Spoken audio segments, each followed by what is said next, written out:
એટલે અમુક આગળ વિડીયો એવા વાયરલ થતા કે ભાઈ બહારના બધા જોવાયા છે, કોઈ જાંબડિયાના છે નહીં. એટલે આ બધા જાંબડિયાના છે. હવે આ આપણે ડીજે ની વાત છે, બરોબર. ગબ્બરભાઈએ ડીજે વગાડ્યું એની, એટલે એમાં આપણે ગબ્બરભાઈ આજ દિવસ સુધી કોઈ ગામમાં કોઈને નડ્યા નથી, અને આપણા ગામમાં કોઈ આવી મીટિંગ પણ નથી થઈ.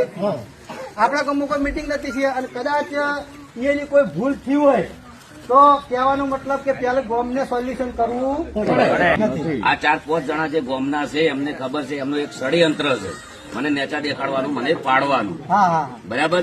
એ હાચા હોત તો ગોમ ભેળું કરો અથવા કહેવા હોત, અને એ હાવ હાચા હોત તો જેને આયોજન કરી એ લોકો અમને બોલાવત. આ બધા અત્યારે બેઠા એ બધા કોઈને ભાઈ આ લોકોને બોલાયા કે નથી, કદાચ બોલાયા છે કોઈ જ્યાં હોય તો આ લોકોને કોઈ પૂછ્યું નથી. ભાઈ તમને કોઈ પૂછ્યું છે? સાચું બોલજો, કોઈ પૂછ્યું છે? ભાઈ અમે મિટિંગ કરે છે કે આ છોકરાને માફી મગાવવાની છે, પૂછવાનું છે, એવું કોઈ ચર્ચા થઈ? એવું હોય તો કેજો. અને જે કોઈ સાચું કહેજો, મનમાં પાપ રાખતા નહીં. આર્યું સત્ય છે. આજના દાડા સુધી ગામમાં કોઈ નડ્યા નથી, કોઈ મિટિંગ થી નથી. બંધ કરાવો તો ગામમાં હોના પેલા દારૂ બંધ કરાવો. બરાબર. નડતર કરે છે હવના પેલા દારૂ ખરાબ છે, બરોબર. એટલે દારૂ બંધ કરાવવું છે. હવે ગામને મારે એવું કેવું છે કે પેલા તો ગામની આબરૂ આ લોકોને ઉછાળી છે. બરાબર. પછી મારી હવના પેલું ગોમ એટલે તમે બધા આવી ગયા. બરાબર. કદાચ ખોટો હોત ને ગોમમાં કોઈને નડ્યો હોત તો તમે અત્યારે આટલા આવો નહીં. આ ચોખ્ખું દેખાય છે. બરાબર. એટલે હવે ગોમ મારા ફેવરમાં રહીને આ લોકોને જે 2-3 જણાને કર્યું છે, હવે ઘર ધણીનું કેવું એવું છે કે ગોમ ભેળું કરવા ગયો હતો, વાત કરી, પણ આ લોકોએ કોઈ મારું મોન્યું નહીં કે તને ફાવે એમ કર. જે વ્યક્તિ પાઘડી ઉતારીને માફી માંગી છે એ વ્યક્તિ એમ કીધું કે તું વરઘોડું કર ને સોરા ઉધી કે હાજરમ ડીજેમાં એ વ્યક્તિ આવ્યા કે હું પટાક ખેલીશ.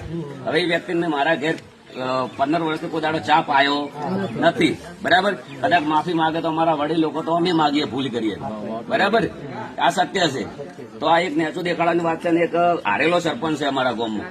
તો એ વ્યક્તિ કોલ રેકોર્ડિંગમાં એવું બોલ્યો છે કે આ લોકો નીચ છે. તો પેલા હું ગોમ કને કહું છું કે મેં ગોમમાં શું બગાડ્યું, શું નીચ વેડા કર્યા.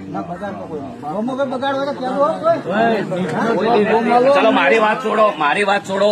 મારા ઘરે મારા કુટુંબ કે મારા બાપ દાદાએ ગોમમાં કોઈ વસ્તુ બગાડ કર્યો હોય તો તમે મને કહી શકો.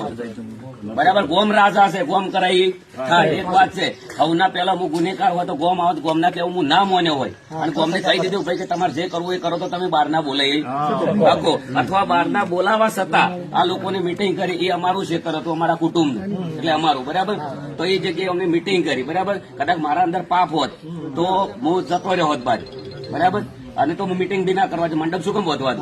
બરાબર. અને કદાચ મારા 1.5 લાખનો પ્રોગ્રામ હતો પણ હું રીચે કરીને 1 થી મોડે 3 વાગ્યા સુધી રાહ. તો આ લોકોને કોઈ અમને બોલાયા નથી. બરાબર. આ લોકોને મેન ષડયંત્ર મારા ઉપર રચ્યું છે પાડવાનું, એટલે મારા ગોમને રજૂઆત કરવી જરૂર. કાલ ગોમ વાળાને એવું લાગે કે આ વ્યક્તિ ખોટો છે. બરાબર. હા. અને અમારા કણ હતું આજે મેન પ્રશ્ન અહીંયાનો એક જ મારા દિલની વાત છે કે આ લોકોને ખટાણો નથી. બરાબર. અને અમારા કણ હતું તો ગોમમાં જે પ્રતિષ્ઠા છે એના અંદર સૌથી મોટો સડાવો. આવી જ અપડેટ્સ માટે જોતા રહો TV 17 ગુજરાતી, તમારી સાથે, તમારી માટે.